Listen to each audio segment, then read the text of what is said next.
നാജില ലേറ്റസ്റ്റായിട്ട് ലൈവിൽ വന്ന സമയത്ത് കുറേയധികം പേര് ഷാൻ്റെ കാര്യം ചോദിക്കുന്നുണ്ടായിരുന്നു. നിങ്ങൾ തമ്മിൽ ഒന്നിക്കാൻ എന്തെങ്കിലും പ്ലാനുണ്ടോ, അതോ ഇങ്ങനെ തന്നെ പോവുകയാണോ? ഇപ്പോൾ കുട്ടി ഒക്കെ വയറ്റിലുണ്ടല്ലോ, പ്രസവമൊക്കെ അടുത്ത് വരുവാണ്, ഈ സമയത്ത് ഷാൻ കൂടെ വേണ്ടേ എന്നുള്ള രീതിയിലൊക്കെ ചോദിച്ചിട്ട് കുറേയധികം പേരുണ്ടെങ്കിൽ കമൻ്റ് ഇടുന്നുണ്ടായിരുന്നു.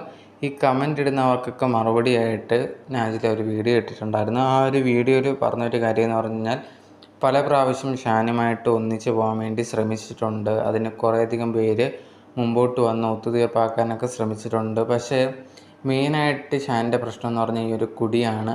ഇതിപ്പോൾ 40 വയസ്സോളം ഷാൻ ആയിട്ടുണ്ട്. എത്ര ശ്രമിച്ചിട്ടും അത് മാറുന്നില്ല. കുടിച്ചു കഴിഞ്ഞാൽ സ്വഭാവം ഭയങ്കരമായിട്ട് വ്യത്യാസമാണ്.